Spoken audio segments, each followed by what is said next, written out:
The Stargate program. During your last interview, I saw a lot of comment. There's two programs that I would like you to explain before we dive into the nuts and bolts of what we're going to. A lot of questions about the Stargate program. Can you enlighten us? Well, you'd have to describe it. That name is not a code word that I've been introduced to from a reliable inside source person who knows. Okay. So here's just to give you an idea of my discipline. Well, I appreciate the honesty. Thank you.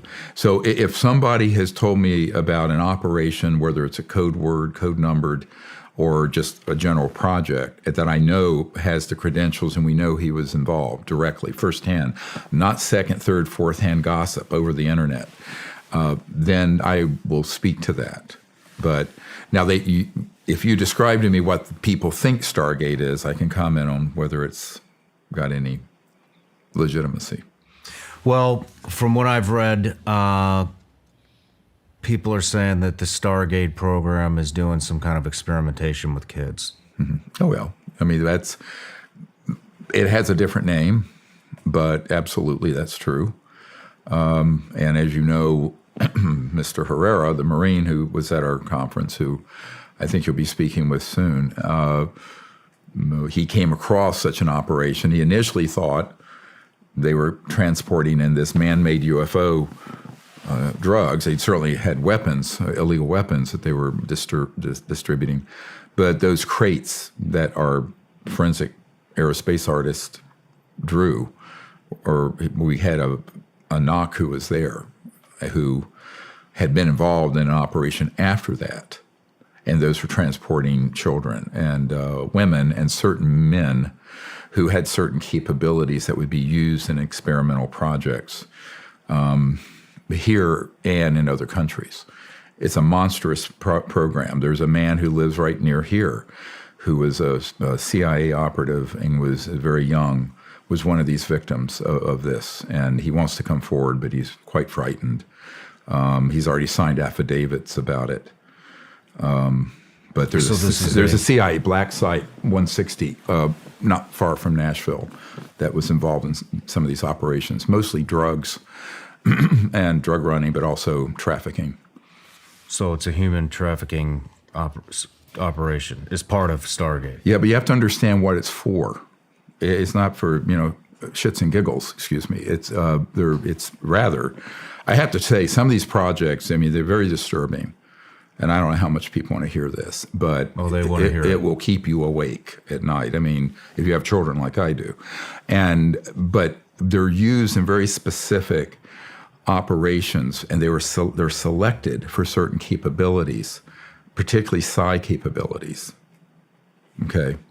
And those are used in projects that these illegal projects are running for the purpose of communication. So what's coming to my mind right now is remote viewing. Yes. Is that involved in this? But in a very high-tech way, technologically. Most of the subjects die as a consequence of what they're made to do, but they have certain aptitudes and abilities for which they are screened, and then they are abducted and taken. Now, keep in mind, this is also, there are a lot of operations that are related to this.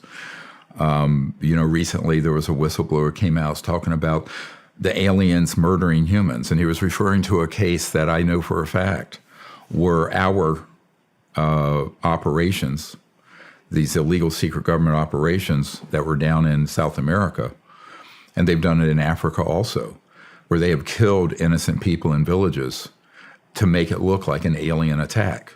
Now, that information is being now provided to Congressman Tim Burchett and the Senate Intelligence Committee as if those were extraterrestrial events.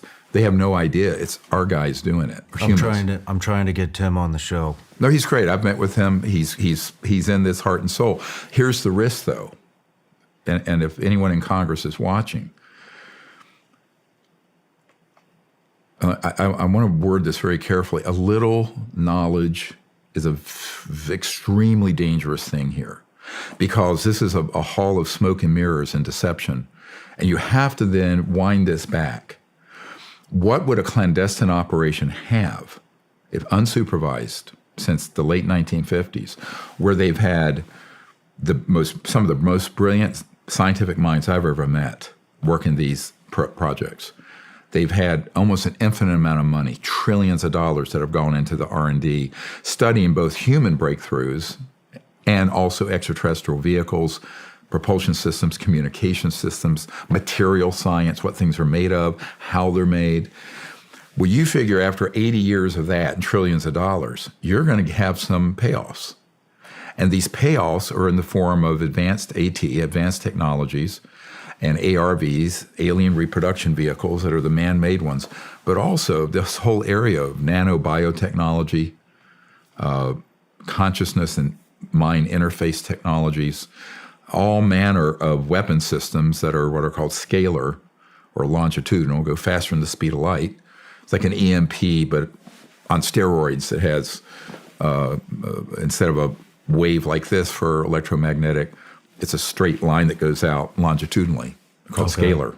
And those are faster than the speed of light. They can be used for interstellar communications, but they can also be weaponized. They've been weaponized.